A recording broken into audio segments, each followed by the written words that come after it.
Now, with the recession around the corner, you might be wondering which side hustles are going to work at this time. So I'm going to go in with the first one and go for a blog. This is how looking after your pennies started. It was a website which was super cheap to start up. I think I paid about £60 in the early days for my website, and that was my entire costs of my business.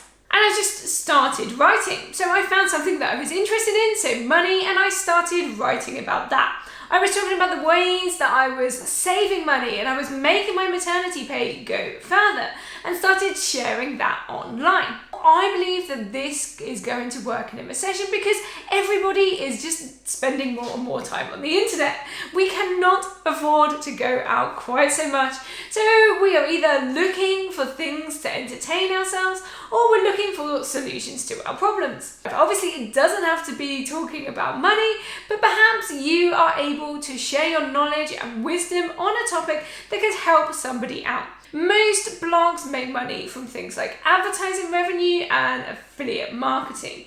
And for most of these, you can start making money from a website from day one. Obviously, it might take you a little while to build that income up into something that actually starts paying your bills, but you can start now and start building something that can be useful to people and provide an additional income. So number 2 is on a similar vein, and that is why not start a YouTube channel. So again, people are looking for cheap or free forms of entertainment, and they're also looking for things that are going to show them how to solve their problems that are also free. I imagine things like DIY videos and like how-to guides are going to go like through the roof as people look to save money by doing lots of things themselves. If you know how to do these things, why not start delivering this information in a YouTube video? Now, there are lots of ways that you can monetize a YouTube video. Obviously, you can get paid YouTube ads, but you need to work your way up to that. You need a certain amount of watch hours and a certain amount of subscribers. Alternatively, you can start making money from your YouTube channel almost immediately, again using things like affiliate marketing. This is content creation in a slightly different form, and it might not be the right side hustle for you. So my third suggestion, and this comes from me as a teacher, and it is tutoring. But you do not need to be a teacher to tutor. Now, you can tutor in all sorts of things. Obviously, things like English, maths and science are always going to be popular because parents want to help their kids do well in these areas. There are also other things that you could tutor in. This could be music lessons or languages, and you don't necessarily need to target these at kids. You could work with adults or university students.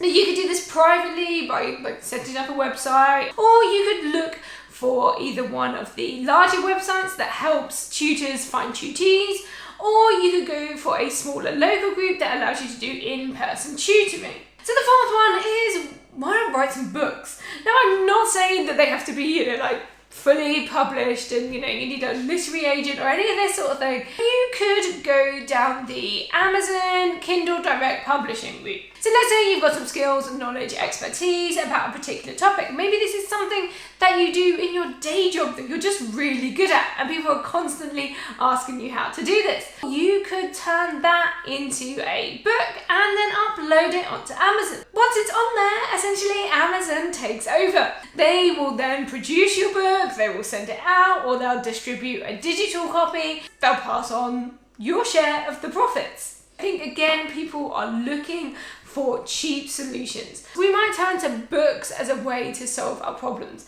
People are going to be looking for cheap, quick fixes. And if you have nothing to write about, why not create notepads? So this is another thing that is happening on Amazon's KDP platform, is people are creating pretty covers and essentially lined pages inside that people are using as notebooks and journals. So maybe that could be a route that you go down. Why not try doing things like surveys or user testing? Now, these can be just a quick few minutes, or if you're looking at something like user testing, it might take up to 20 minutes. They are a good way to kind of fit in around your day and make some additional money. They can vary in terms of the returns you get, and a lot of people think that some of them aren't particularly worth it. If you do want to try this out, I recommend checking out YouGov, Prolific, and the website usertesting.com. Now, my final I think could be good during a recession is reselling.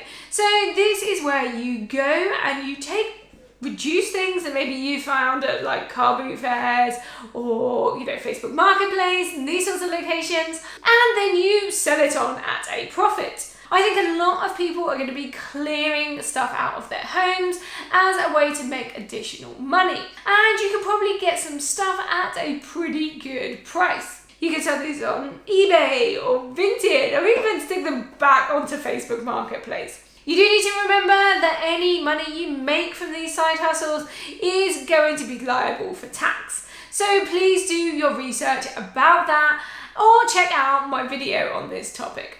Let me know by hitting that like button if you thought this was a great video, and let me know in the comments if you think there are any side hustles that people should be considering in the 2022 recession. Big thank you for watching, and I'll catch you in the next one.